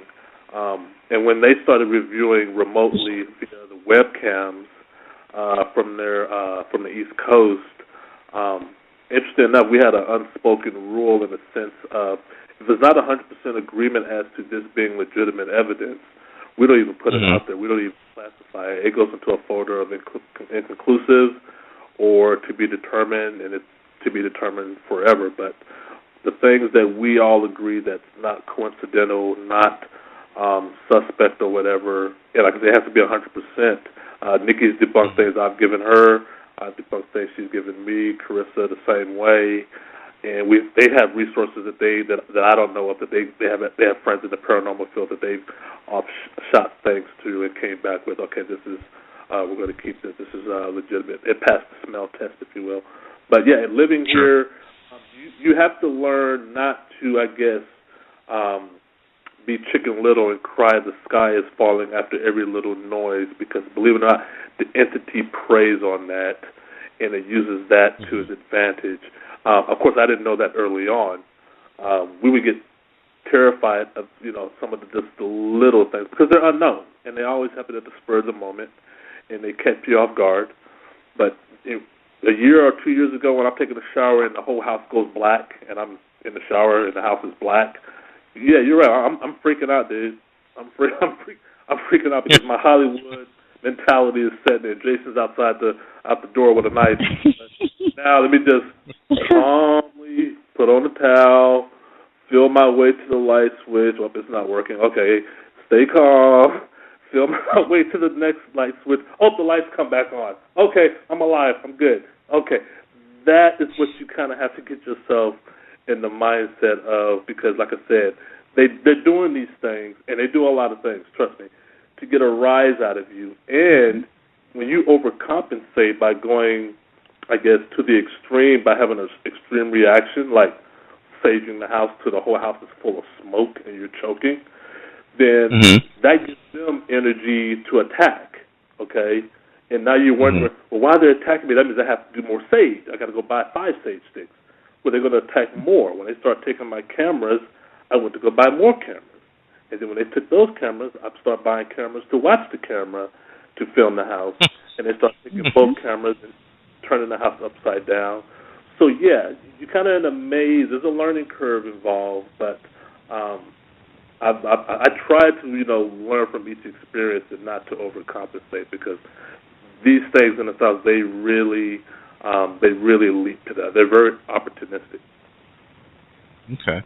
I'll pose this next question to all three of you. We'll start with Keith, then we'll go to Nikki, and then finish up with Carissa.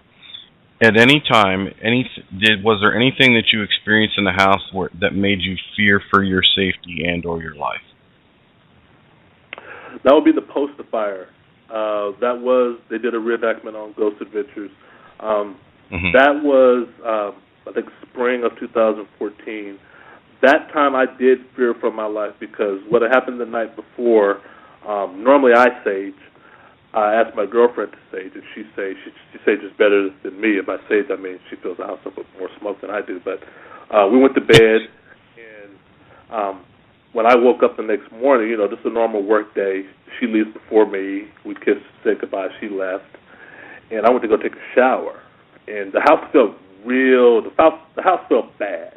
Okay, it felt really bad, and I went to go take a shower, and as soon as I took the shower, the fire alarms went off, and that had happened before, but never a fire before. But now I darted out of the bathroom, and I ran through my master bedroom to the doorway, which leads to the landing and the hallway, and something ran past me as I stood in the doorway. Something was coming from the left, from the office area, and it ran past me and darted down the stairs. And you could hear the thuds darting down the stairs. Tina had been gone for like 5 minutes, and it ran out the front door. The front door opened. I have an ADT security on my house, and the door went front door open, and then the door slammed. And my mind was thinking, intruder in the home.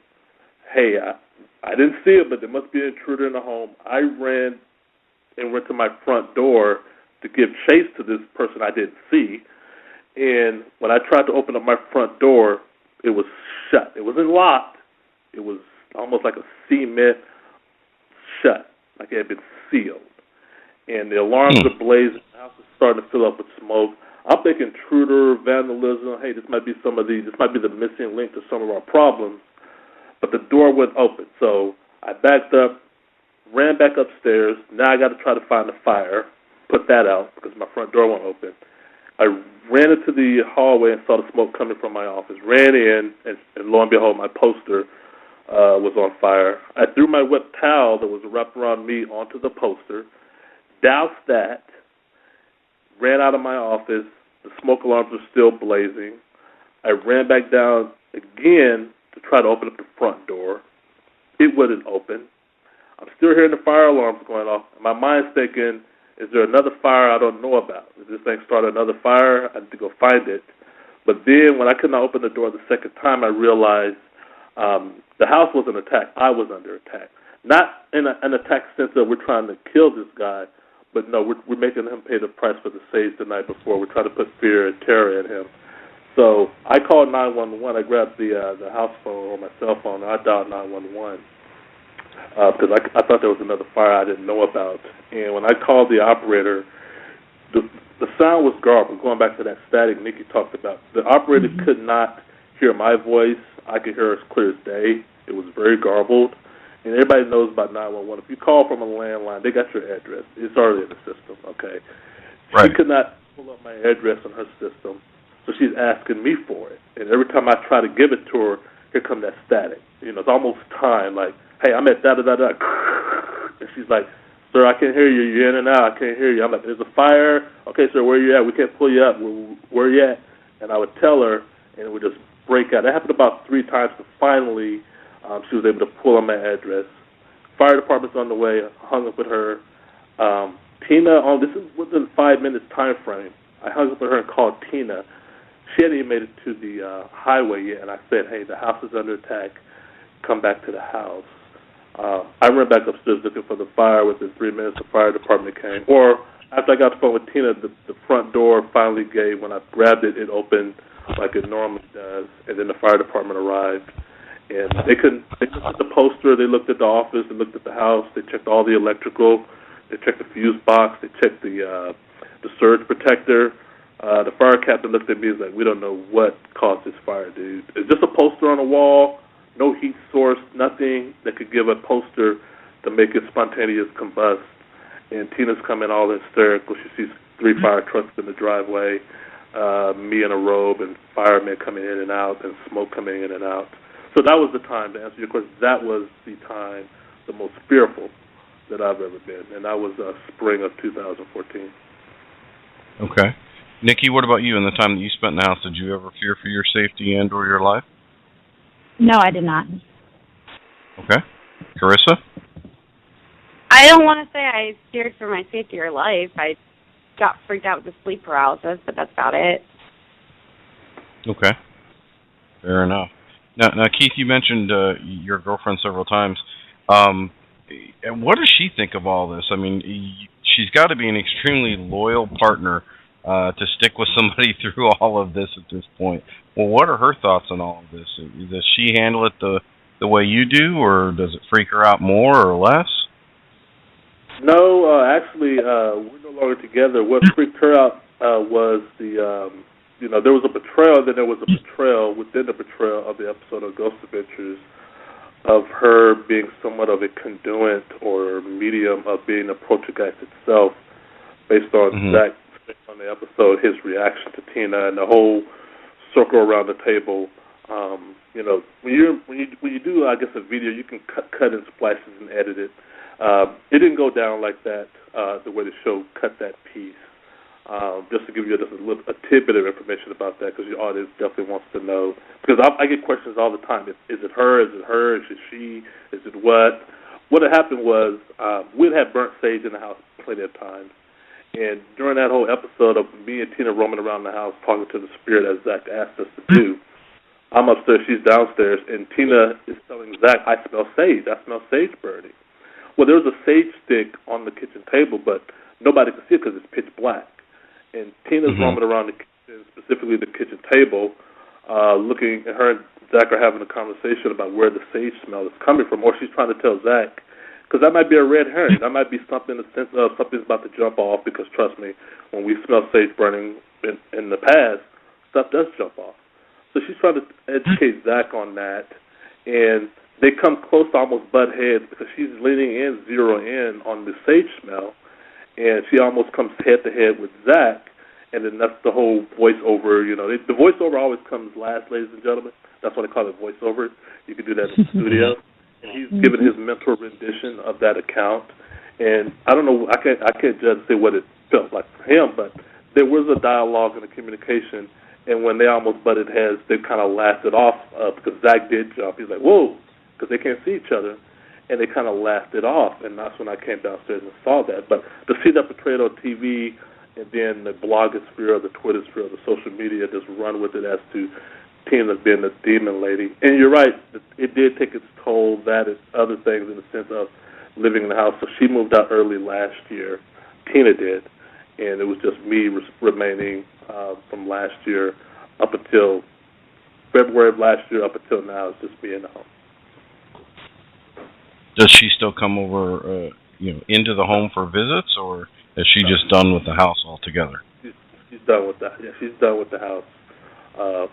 Period. Yeah, she's done with the house. I'm sorry to hear that, my friend. That's interesting.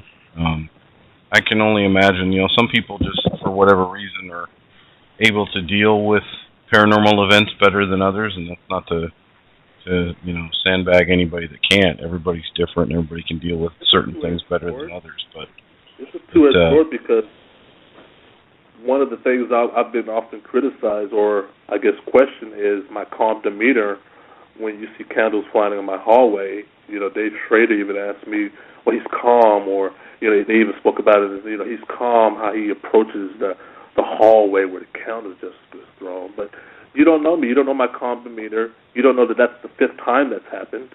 You should have seen me the first time it happened. Trust me, there was no calm demeanor.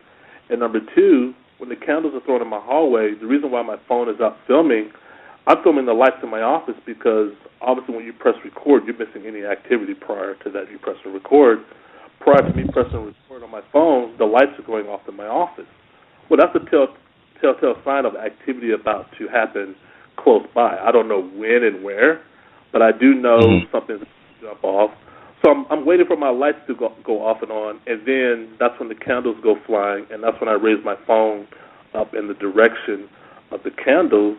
But yeah, my calm demeanor is because, like I said, when I panicked and overcompensated instead of remaining calm, the activity would spike.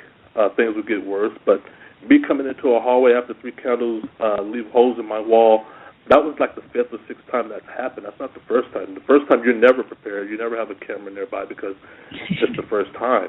But being this year 3, year 4, when a light flickers or a TV shuts off by itself, you kind of know, okay, somebody invisible wants to play. What are they going to do? If the mood is heavy, something as heavy as a refrigerator might move. If the mood is light, a chair might skid across the floor. So it's all these different variables, but one should not, like I said, view a calm demeanor as, actually I think a calm demeanor in a house of a poltergeist or a semi-malevolent spirit is something you want to have, because trust me, when you don't have a calm demeanor, especially if you're prone to super anxiety and panic, if you will, I've learned that made it worse, or has made it worse. Gotcha. You almost kind of have to have that calm demeanor just to keep everything in check, so to speak. Yeah. That's interesting. I mean, you don't want to run down the stairs of a house and break your neck and running down the stairs. Yeah, exactly. That's sometimes the physical dangers are more prevalent than anything the paranormal can actually do to you, just in your responses to the activity. That's for sure. Yep. Well, guys, I know you mentioned earlier a couple YouTube channels. How much I know you guys, Nikki, I think you said you're still going through your evidence, but at this point, as we talk tonight, how many pieces of evidence have you and Carissa been able to put? Definitely have say, yeah, this is definitely primo evidence up until this point. How much have you been able to gather in your evidence review? I have a whole notebook filled with notes of just, one of the things, like Keith was saying, the reaction, when things are happening, people don't take into account, he's always in that house, he's living in that house. You almost become, like, you live in sync, if you will, with them, not necessarily, like, in sync with, you know what I mean? Like, it happens, so it's not like, oh, my gosh. But reviewing, I can tell you, I've got a whole, actually, I'm filling up my pretty much at the halfway point on my second notebook, and I have over a terabyte of audio and video, and that's probably not even giving it all the whole number there, but there's been things that I've noted, not only viewing during the summertime, but also the evidence when I'm reviewing the stuff that I was able to obtain and, going through while I'm there. There's certain indicators and certain things, and, documenting, I'm just telling you, I don't know how many pencils I've gone through. Literally, like, certain things you notice as you're going through. And one of the things I'm very, very anal, I go back. Because I would go, wait a minute, I'm noticing this is something that's becoming a consistency. Let me go back to that particular file. And then I noticed the consistencies within that I had documented, but I didn't realize the heighten of the vibration sound before you would get certain things happening. I have a lot. I don't know that it's all going to, obviously, I'm not going to put every single little tiny thing out there at this point, but the stuff that I have that I've been pretty like, what? That stuff will be coming out here shortly. I know Carissa has quite a bit as well. Yes, I still have a lot to go over. I've pushed out a couple EVPs that I feel are worthy of being pushed out because I'm extremely picky about what I push out into the public. There's the Bible video on my channel. There's what I believe to be a shadow person, and I posted a few that I'm like, you decide if it's paranormal or not paranormal. And there's plenty of more to go over. I mean, I was there for 3 weeks. I have about 80 hours of audio left. Mm-hmm. Okay, so you still got quite a bit to go through. Yeah. Okay, so Carissa, compared to the Horsefly Chronicles, which case do you think is more active? Well, I mean, unfair question. Of course, I'm going to say the Horsefly Chronicles because I was there longer. I've been on that case for 3 years now, which sounds insane. And I lived there for 4 months. I'm about to actually go live there again for another month. I didn't have that much time at Keith's house, and I really fully believe in the theory that I've been developing, the theory of familiarity.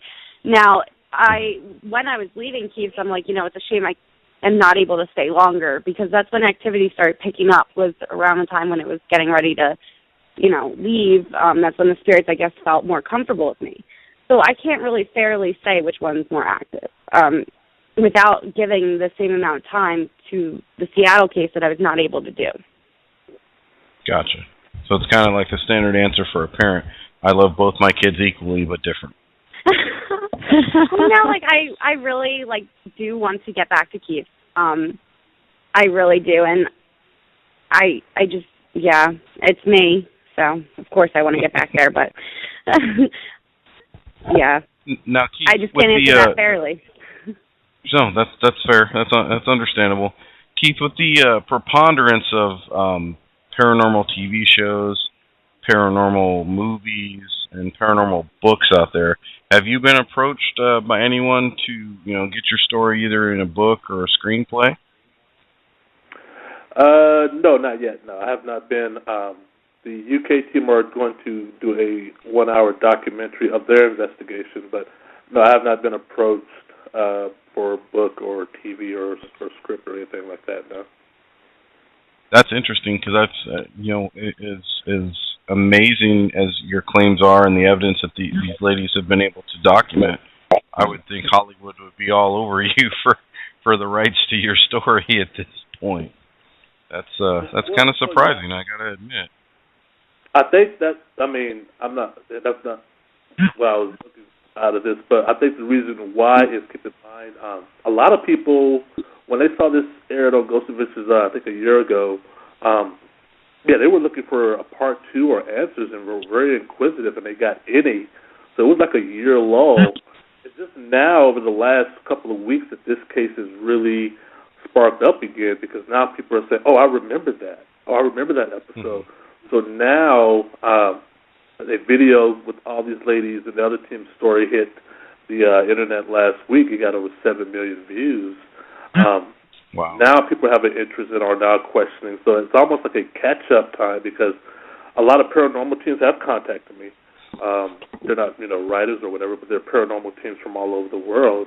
And they have asked me to come investigate this house. And I've told them no. And the reason why I told them no is because my number one goal for any of this was always to get answers as to what and why this was happening. We now know what's happening. We might not be 100% sure as to why, but that's what the whole investigative process is about. But it's not to open the door, if you will, of teams from all over the place coming in. But now with enough evidence that these ladies compiled and the evidence that the other team in the UK have compiled, this should be, like I said, shared amongst teams. It should be put out there in the internet and the blogosphere to be analyzed and looked at and talked about, because that's what one of my motives was, and also not being defined as a prankster or a hoaxer, because this was genuine activity, and my level of thinking is that the activity is genuine as it is, and every event that we've experienced did happen. We never had to fabricate anything or sensationalize anything. Enough, nobody's ever asked us to sensationalize anything because we didn't have to.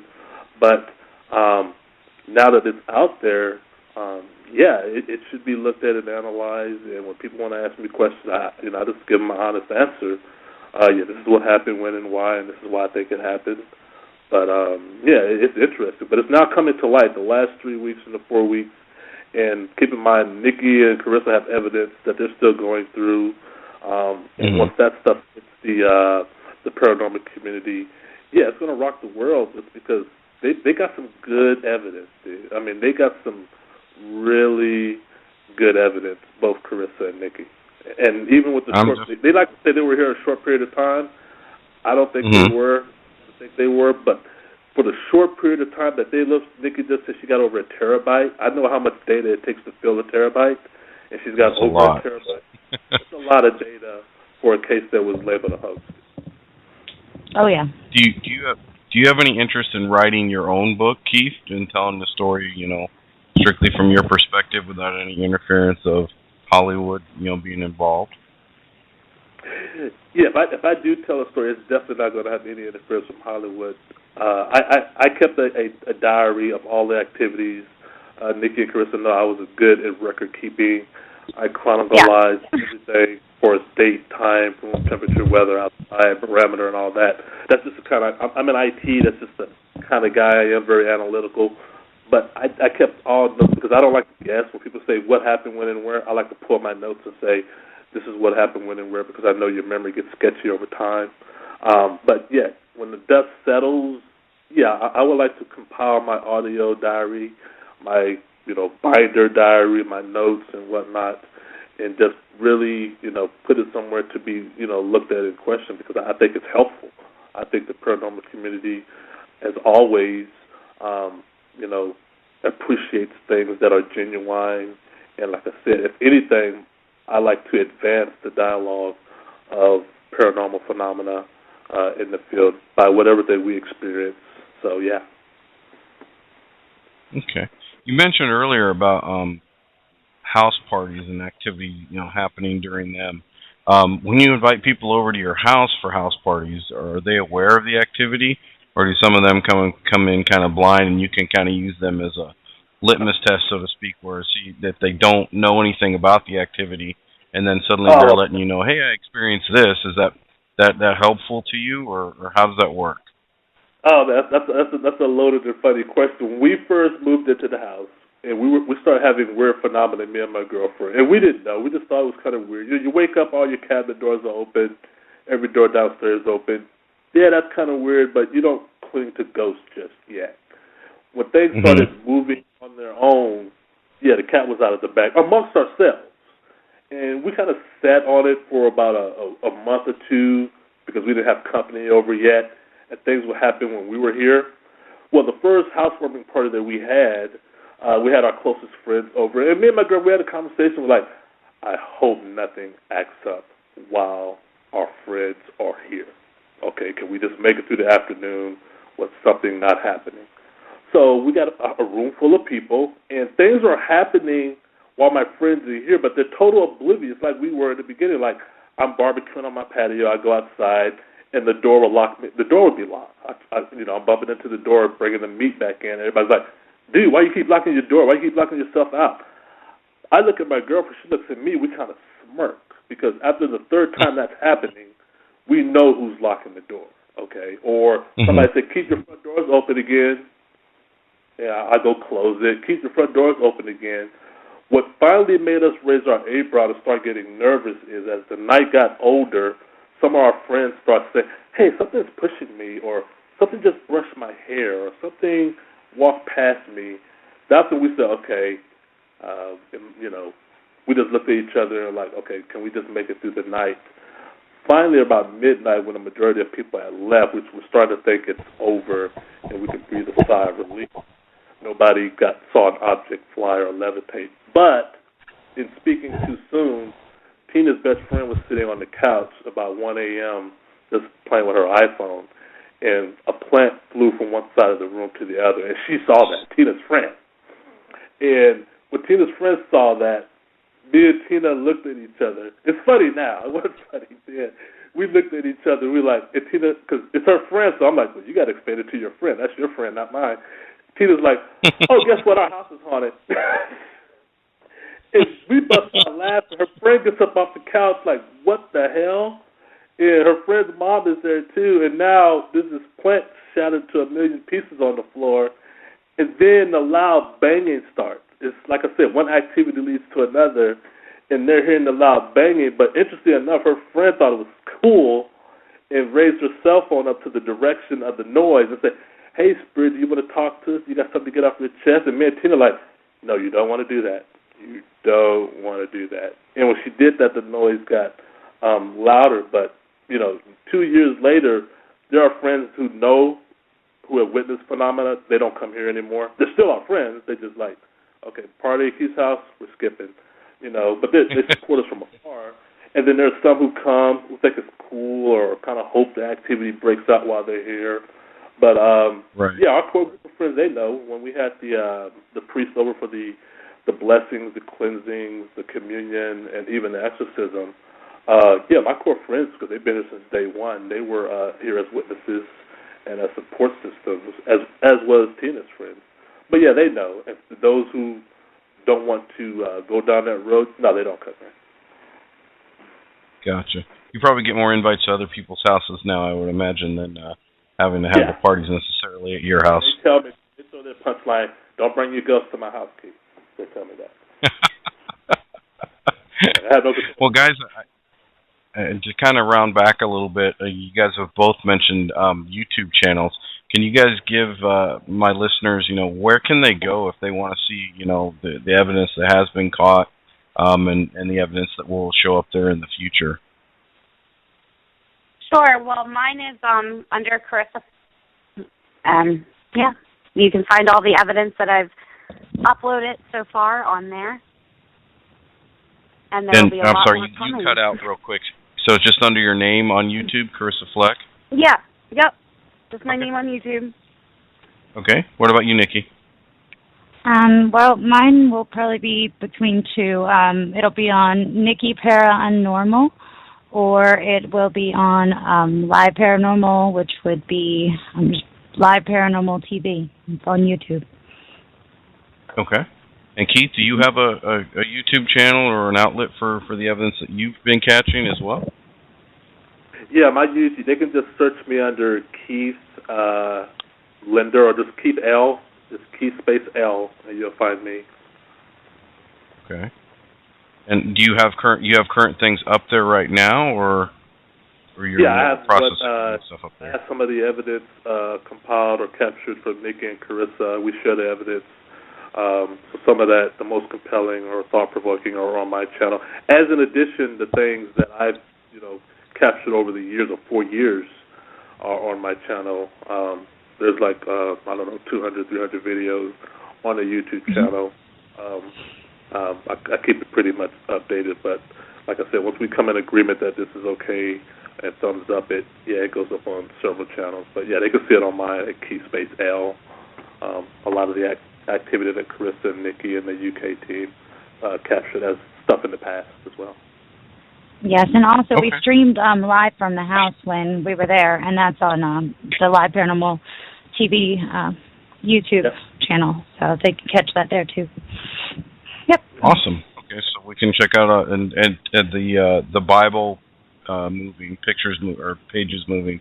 Is that available right now for people to take a look at? Yes, that's all over the place.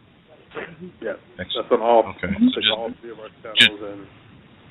Yeah, I would say just Google Bible moving demons in Seattle house, and should probably pull it up, I would imagine. In all different languages, evidently. So I also have a video of the Bible from another angle that we have not released yet, so that may be coming soon. Oh, there you go, teaser. Keep an eye out for that as well. Well, guys, we're getting up towards the end of the program here. I wanted to get, we'll start with Carissa, then Nikki, then Keith. Kind of give me your final thoughts on just the experience, the home, and just kind of wrap it up in a nutshell for my listeners. Carissa, why don't we start with you? Sure. Okay. I just want to say that to all the paranormal investigators out there, don't go into a case and just because you don't get anything, assume that nothing is there. Because a lot of the times spirits take a little more time to interact with you. And I also want to throw out there that just because a client's claims sound really, really wild and like nothing you've ever seen before or witnessed before or even heard about before, don't necessarily debunk it in your mind, because it is the paranormal after all. Not everything is meant to make sense to us, and that's the truth, I mean, I'm pretty known for taking the wild cases, and it's just, you don't have to go into it believing it 100%, but don't go into it trying to debunk it either. Go into it with an open mind, but still a logical mind. And that's really my only advice. And if there's anyone that is going through a haunting or needs help, you can contact me, and Nikki and I will come on over and live in your house to document it. I mean, we'll come live with you.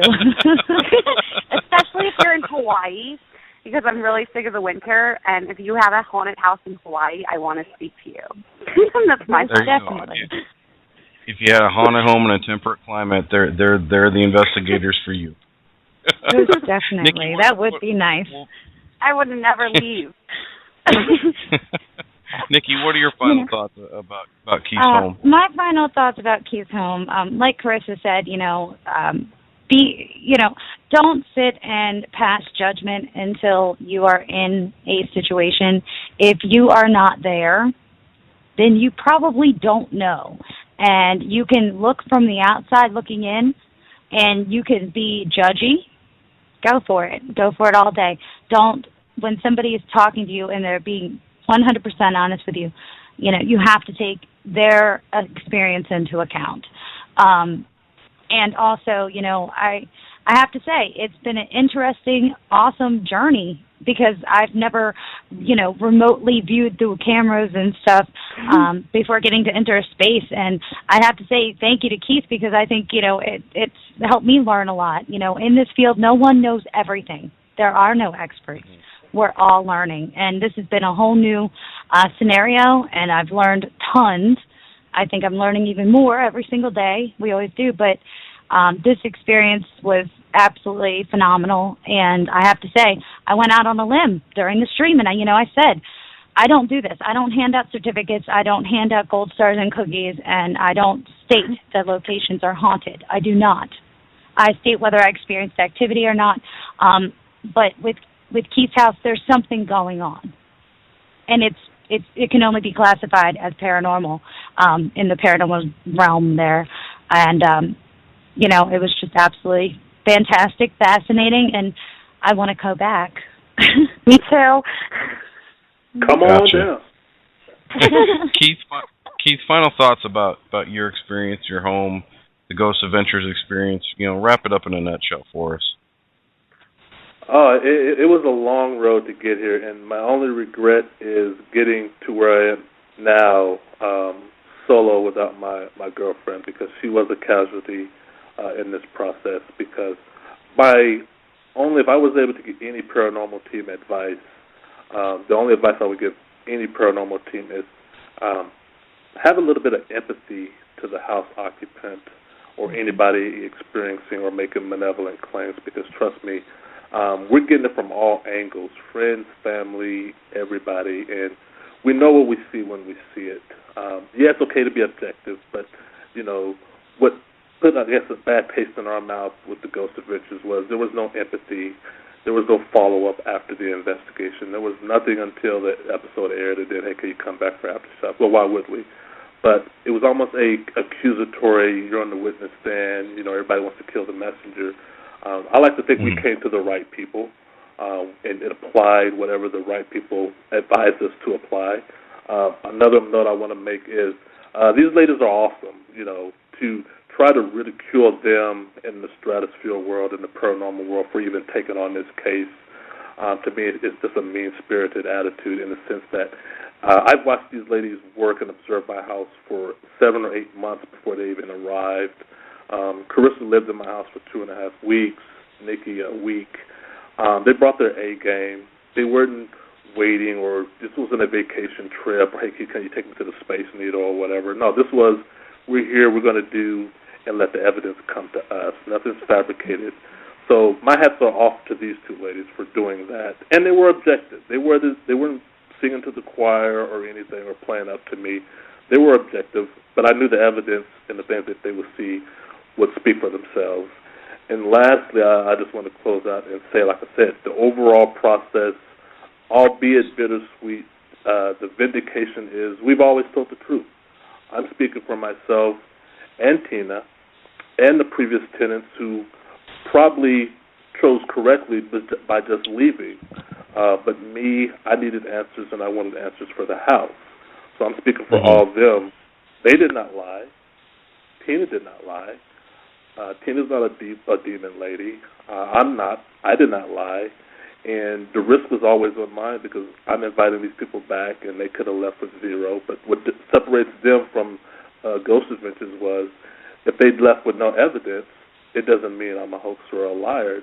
You have to see me fabricate something purposely to label me a hoaxer and a liar. Okay, just by you not capturing anything doesn't mean I'm a hoaxer and a liar. So yeah, there's a vindication involved, but it's been a long ordeal. 4 years is a long time, and like I said, I don't like to compare my cases to any case because every case is different. But by no stretch of the imagination, even by the fact that I'm sitting here, was it easy.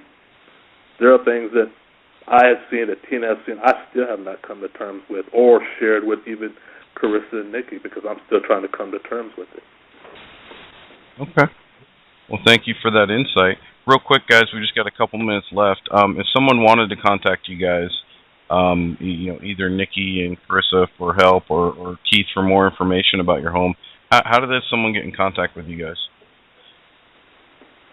Well, I guess I'll answer first. And the easiest way to find me is Carissa Flack on Facebook. I'm also on Twitter under Risk Talks to the Dead and thehorseflychronicles.com. You can also, there's a direct link to my email. Okay. Nikki? Okay, and you can find me on, social media on Facebook, Nikki Paranormal, and on Twitter, paranormal_Nikki. You can always go to my website. There's a contact form, and that is NikkiParanormal.com. And don't worry, if you forget, you mess it up, Nikki Paranormal will take you there, too. And you can always reach me if you get a hold of me through liveparanormal.com as well. Okay. And Keith? Quickest way for me is email. I don't have a website up at all yet. I have my own social, diary blog, but I'll just go ahead and get my email address. It's simpler. I can always redirect them to my WordPress blog. But just Macudor, M-A-C as in cat, Q, D as in David, O-R, 2 at gmail.com. M-A-C-Q-D-O-R 2 at gmail.com. Okay, guys. Well, thank you so much for coming on tonight and sharing your story with us and letting us know, your experiences. And Keith, thank you for coming on and setting the record straight about what did and didn't happen with Ghost Adventures. And please, guys, consider us an open invitation. We'd love to have you on in the future, especially if you guys get back there and investigate. And Keith, as you experience different new things in your home. But thank you very, very much. And you guys have a wonderful evening. Thanks.